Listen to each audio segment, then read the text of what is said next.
Assalamualaikum warahmatullahi wabarakatuh. Perkenalkan, nama saya Yuniliza SEMM. Saya adalah dosen tetap pada Prodi Kewirausahaan Fakultas Sosial Ekonomi dan Humaniora di Universitas Prodekop Bukit Tinggi. Deskripsi mata kuliah saya yaitu Strategi Manajemen dengan total SKS 3 SKS. Sesuai dengan kepakaran saya, kode mata kuliah MKF 602, CPL-nya 1.A, 1.B, 1.C, 3A, 3B, dan 4A. Berikut adalah video pembelajaran saya. Mari kita saksikan. Assalamualaikum warahmatullahi wabarakatuh. Waalaikumsalam warahmatullahi wabarakatuh. Selamat sore Ananda semua. Apa kabar semua? Baik, Bu. Hari ini ada nggak yang tidak hadir? Hadir semua. Alhamdulillah. Hari ini kita akan melanjutkan perkuliahan kita, yaitu mata kuliah Strategi Manajemen. Kali ini kita sudah memasuki pertemuan kita yang ke-9 dengan subtopiknya yaitu implementasi strategi manajemen dan operasi.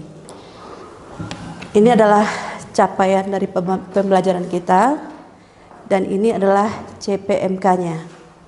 Ya, lanjut. Inilah buku referensi, buku pegangan kita yang nanti Ananda bisa juga cari di pustaka. Juga ada buku ini ya. Terus capaian pembelajaran kita pada topik kita kali ini adalah 1. Menjelaskan implementasi strategi. Yang kedua, menganalisis implementasi strategi pada operasi. Jadi pertemuan kita ini capaian pembelajarannya ini. Paham? Paham, Bu. Nah, sebelum kita lanjut, Ibu mau tanya dulu. Pertemuan sebelumnya, apa yang dikatakan strategi? Ada yang bisa jawab? Ya, silakan. Siapa namanya? Rozi, silakan. Strategi itu merupakan perencanaan yang baru dibuat yang melibatkan sumber daya manusia yang bertujuan agar efektif dan terpercaya. Oke. Jadi inti dari strategi ini adalah baru perencanaan. Kalau perencanaan sudah dilakukan atau belum? Belum ya. Jadi perencanaan baru kita rencanakan. Nah, sedangkan implementasi ini adalah proses untuk mengubah rencana tersebut menjadi tindakan nyata. Nah, bagaimana caranya? Yaitu pengelolaannya kita budayakan seluruh sumber daya, mulai dari strukturnya, budayanya, kepemimpinan dan pengendalian. Jadi ini yang dimaksud dengan implementasi strategi. Bisa dipahami sampai di sini? Bisa, Bu. Kita lanjut. Nah, ini adalah tahapan dari implementasi strategi. Di situ pertama ada visi. Ya, visi ini adalah arah kemana tujuan akan kita bawa. Kemudian ada strategi. Bagaimana caranya, langkah-langkahnya supaya visi ini bisa kita wujudkan. Kemudian ada perencanaan, ada pelaksanaan, ada monitoring. Sudah kita monitoring, kita lakukan evaluasi. Nah, apa gunanya? Untuk melihat seberapa besar visi itu bisa kita capai. Kan seperti itu. Nah, yang paling penting itu adalah perbaikan. Ya, tindak lanjut.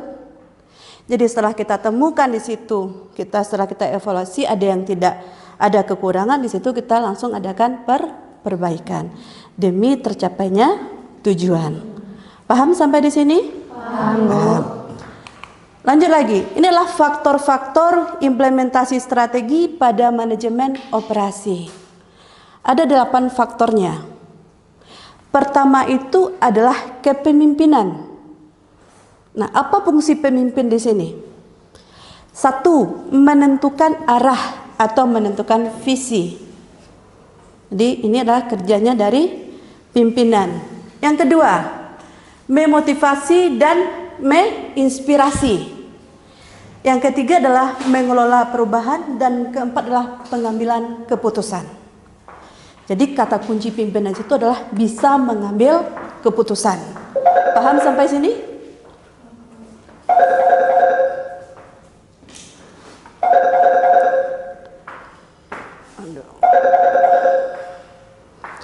Selanjutnya kita masuk lagi ke struktur. Apa guna struktur di sini? Pernah lihat struktur? Struktur organisasi? Ada top manager, ada middle manager, ada low manager. Kan seperti itu ya. Gunanya apa nih? Yang satu ada pembagian tugas dan wewenang. Kedua, koordinasi dan antar bagian, fleksibel dan adaptif. Jadi tujuannya inilah supaya masing-masing kita yang berada di posisi kita itu tahu kita mana tugas kita, mana tanggung jawab kita. Jadi ini gunanya struktur untuk menjelaskan fungsi, tugas dan tanggung jawab. Paham? Paham. Lanjut lagi kita ke budaya. Ya. Budaya itu di situ ada nilai-nilai norma bersama, orientasi pada kualitas, inovasi dan perbaikan. Yang paling penting di situ adalah teamwork yang bagus. Kerja tim yang bagus. Paham? Paham, Bu. Ada pertanyaan sampai sini? Tidak ada? Ada? Ada, Bu. Ya. Izin bertanya, Ibu. Ya. Pada slide Ibu dijelaskan mengenai definisi implementasi strategi. Mengapa tahap paling krusial dalam manajemen strategi? Mengapa implementasi ini merupakan tahap paling penting untuk terwujudnya suatu strategi? Kan seperti itu pertanyaannya ya. Nah, seperti yang kita bahas tadi, strategi ini adalah baru perencanaan. Implementasi ini adalah actionnya, tindakan nyatanya, kan seperti itu. Nah, sebagus apapun suatu strategi gitu kan, kalau tidak diimplementasikan, tidak dilakukan, itu tidak akan ada gunanya. Misal kita udah bikin nih visi bagus nih, tapi implementasinya tidak ada, artinya apa? Tidak akan terwujud.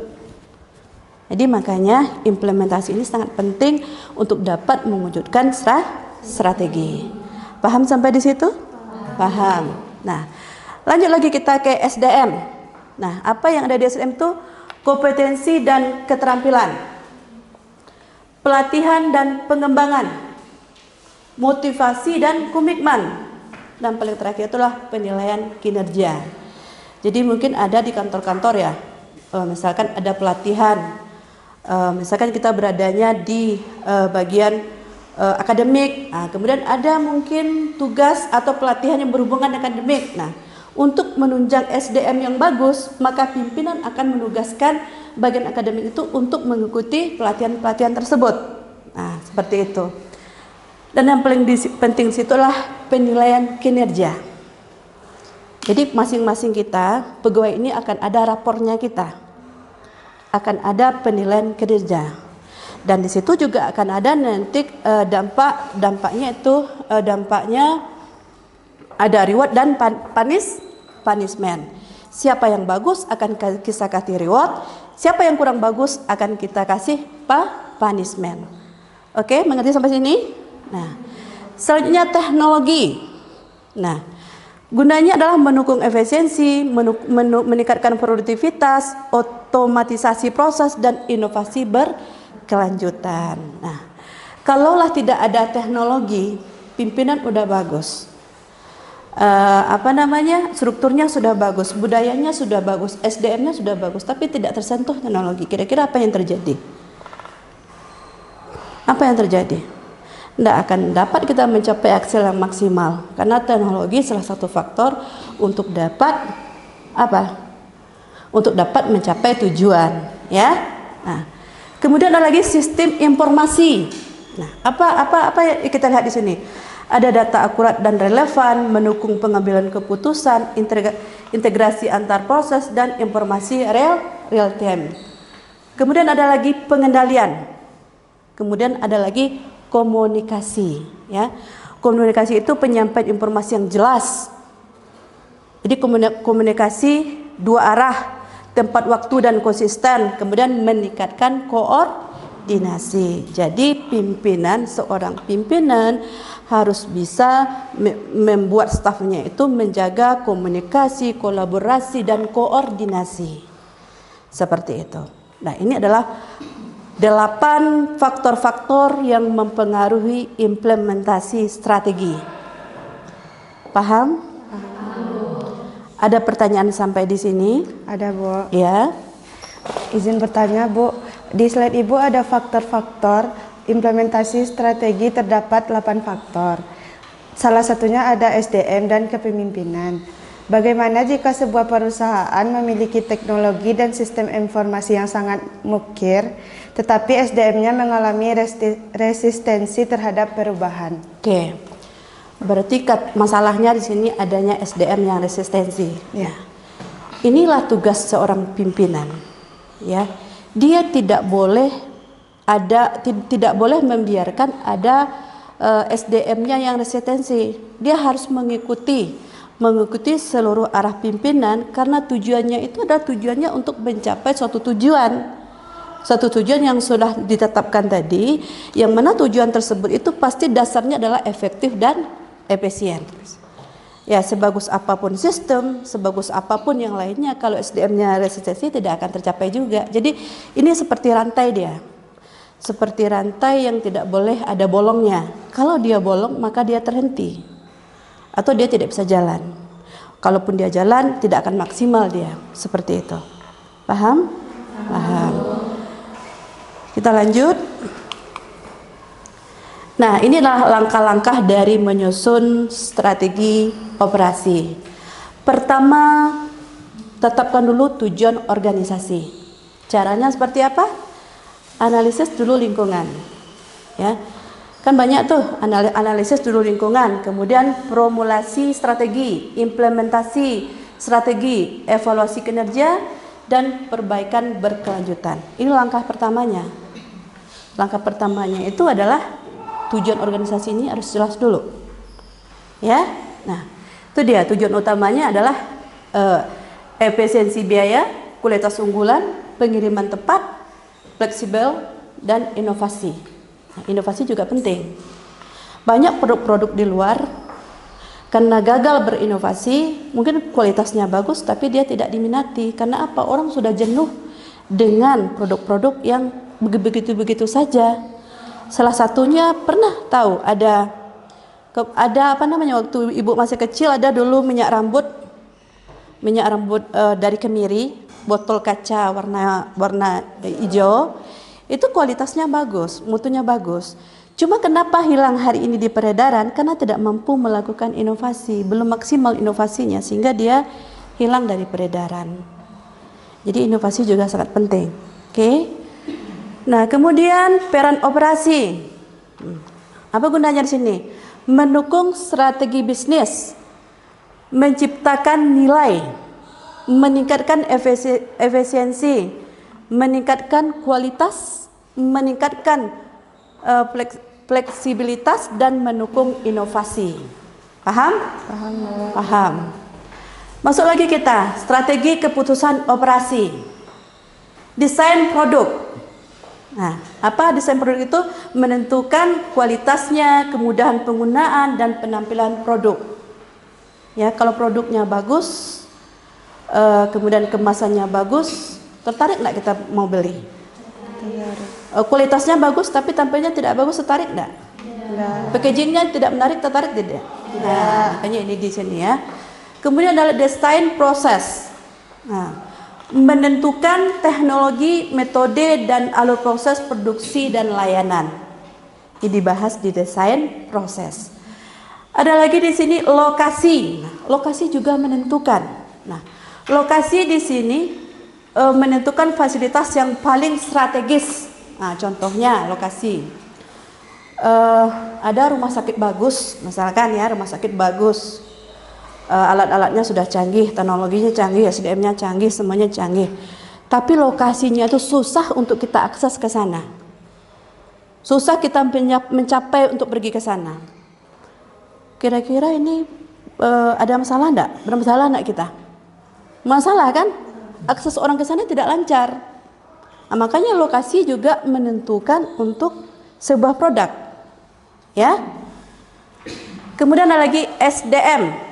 Nah, SDM menentukan kebutuhan, kemudian penerimaan, pelatihan, dan pengembangan. Jadi SDM ini harus kita lihat, harus kita kembangkan karirnya melalui pelatihan, melalui studi lanjutnya dan segala macam. Ya, itu juga yang kita lakukan di sini. Jadi dosen-dosen kita kuliahkan sampai ke S3. Bahkan mungkin kita akan memberikan fasilitasinya sampai ke guru besar. Nah, itu gunanya apa? Untuk meningkatkan SDM. Kalau yang mengajar anda nih nanti semuanya itu profesor, kira-kira gimana nanti nilainya, kualitasnya? Lebih bagus lagi kan? Nah, itu makanya perlu di sini adanya peningkatan kualitas dari SDM itu sendiri, ya. Kemudian kualitas, menentukan standar kualitas dan metode pengendaliannya. Lanjut, kemudian persediaan, kemudian rantai pasok, kemudian penjadwalan dan pemeliharaan. Pemeliharaan di sini adalah menentukan perawatan mesin dan fasilitas yang lainnya agar tetap efisien. Ya, kalau kita pakai aja mesin itu, tidak kita gunakan biaya pemeliharaan, kira-kira apa yang terjadi? Rusak dia kan. Jadi harus kita anggarkan untuk adanya biaya pemeliharaannya. Sampai sini bisa dipahami? Bisa. Kita lanjut. Nah, kita lanjut lagi. Ini adalah studi kasus implementasi strategi. Kita ambil contohnya pada rumah sakit. Ya, ada kondisi awalnya seperti ini. Kondisi awalnya adalah antrian pendaftaran panjang. Kan masalahnya ini ya, kondisi awal itu masalah yang dia buat di sini. Proses administrasinya manual. Kebayang enggak? Sudahlah panjang, manual lagi. Waktu tunggu dokter itu lama. Kemudian data pasien tersebar di banyak unit, keluhan pasien meningkat. Nah, ini masalahnya. Ini masalah ini yang mau kita carikan solusi masalahnya, kan seperti itu. Kemudian strategi yang kita terapkan adalah digitalisasi proses pelayanan. Sudah pakai pakai aplikasi gitu kan. Kemudian peningkatan kompetensi SDM, pengurangan waktu tunggu layanan dan penguatan mutu keselamatan pasien. Habis itu baru kita implementasikan pada operasi. Ada proses, ada SDM, ada teknologi, fasilitas dan pengendalian. Itu kita uraikan satu-satu, ya. Setelah itu kita ukur lagi hasil yang dicapai. Setelah kita lakukan itu, kita ukur ada enggak perubahan dari yang sebelum dengan yang sesudah. Kemudian kita lihat di situ apa yang menyebabkan faktor-faktor keberhasilan. Kita lihat dari perubahan itu apa saja menjadi faktor-faktor keberhasilan. Nah, setelah itu kita lihat juga pasti tidak akan berhasil 100%. Pasti ada berapa juga yang tidak tercapai. Nah, kemudian kita lihat lagi tantangan yang dihadapi, kemudian pembelajaran, kemudian baru rekomendasi. Setelah kita lihat tuh, kita berikan rekomendasinya, mungkin ininya yang kurang, ini diperbaiki dan segala macam, ya, sehingga pasien puas, prosesnya efisien, rumah sakit berkelanjutan. Paham sampai sini? Jadi ada siklusnya. Ada siklusnya dari kasus implementasi strategi ini. Jadi CP kita ke sini ya, Anda harus bisa bikin seperti ini nantinya. Bisa dimengerti? Bisa. Ada pertanyaan lagi? Enggak ada. Kalau tidak ada pertanyaan, ini adalah kesimpulan kita. Nah, kesimpulan kita itu ada 4. Implementasi strategi itu merupakan tahap penting dalam manajemen strategi. Ya, seperti yang Ibu katakan, strategi tidak akan ada gunanya tanpa adanya implementasi. Yang kedua, manajemen operasi menentukan keberhasilan daripada strategi. Ketiga, efisiensi, kualitas, inovasi dan pengendalian menjadi kunci keberhasilan. Selanjutnya, evaluasi berkelanjutan diperlukan untuk mencapai keunggulan yang kompetitif. Inilah kesimpulan dari implementasi strategi. Oke. Nah, sekarang Ibu tanyakan apa yang dimaksud dengan implementasi strategi. Siapa yang bisa jawab? Implementasi strategi.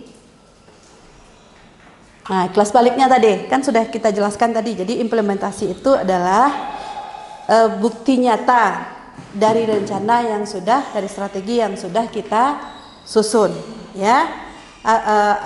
Action dari sebuah strategi yang sudah kita susun. Nah, ini sebutkan faktor yang mempengaruhi implementasi. Tadi yang 8 tadi ya. Oke.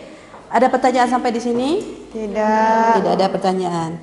Oke, kalau tidak ada pertanyaan, untuk pertemuan kita yang ke-9 ini, tadi kan Ibu sudah ingatkan capaian kita tadi itu seperti yang kita lihatkan tadi, studi kasus. Jadi kalau tidak ada pertanyaan, hari ini kita cukupkan saja sampai di sini. Dan Ibu sudahi dengan Assalamualaikum warahmatullahi wabarakatuh.